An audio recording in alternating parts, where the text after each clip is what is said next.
So Steve Doocy, host of Fox and Friends, accidentally let slip the truth about why Donald Trump is trying to use a state of emergency to build a wall on the southern border. Now I'm going to show you that video here where he accidentally admits the truth, and then we'll break it down. The Democrats are saying there is no money for a wall, and that's just to rub the president's face in it. They may have money for fencing, and it becomes a semantics thing. But ultimately, I think, given what we have heard the administration say in the past, and Democrats as well, Democrats have said we need to hear from experts. Yesterday, they heard from experts, people from the Border Patrol and people from ICE. The committee did. And what did they say? They said we need a wall. They said we need $5.7 billion. So they were supporting what the president has been saying. I bet if he gets anything north of what he was going to get in the first round, so something in the 2s or 3s, he will take it. And a fence or a barrier close enough to a wall, given everything else, because he needs to start running for re-election, and he would be able to say, look, I closed down the government, and I got a better deal for America. $3 billion.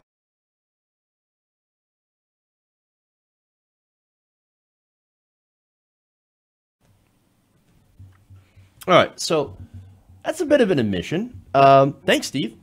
Appreciate that. I mean, look, it's true. This is nothing more than a stunt to please racists like Ann Coulter. And that's what it is. Most of the American people don't actually want the wall, especially people who are down in the areas that will end up losing their land from the wall. I mean, look, people don't like eminent domain. What do you think that the government needs? They need land to build on. They're going to take that land from Americans. So whether it be Democrats or Republicans, Americans are pretty much against eminent domain. And they're not happy about this. So now, what's interesting here is that there was a recent story about Border Patrol and how they recently deleted a page off their website that actually attacked the idea of having border walls. Now, that's interesting. Now, they said, walls and fences are temporary solutions that focus on the symptom, illegal immigration, rather than the problem. Now, what is the problem? According to the Border Patrol back in 2012, employers who knowingly hire illegal aliens. Now, look, I would agree that would be a problem.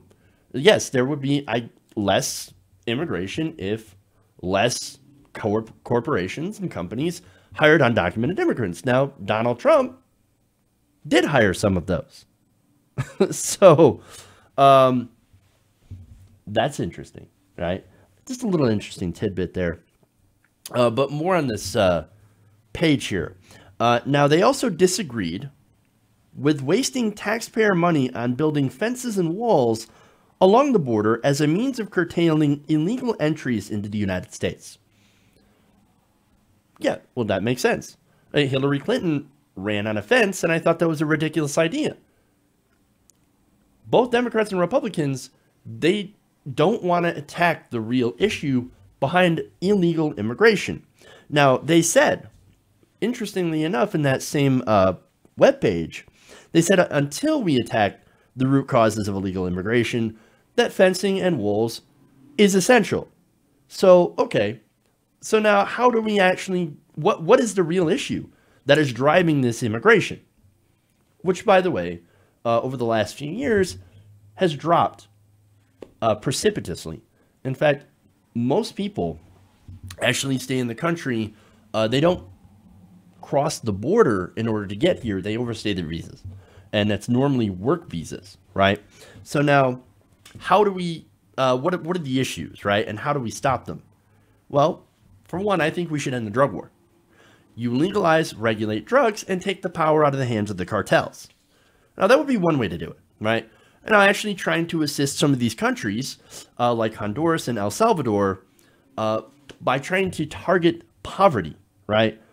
And I think also maybe we should stop instigating coups in Latin American countries.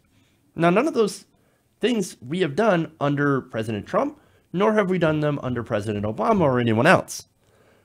We have just simply not addressed the real issues behind this. And the wall or a fence, it's basically a Band-Aid.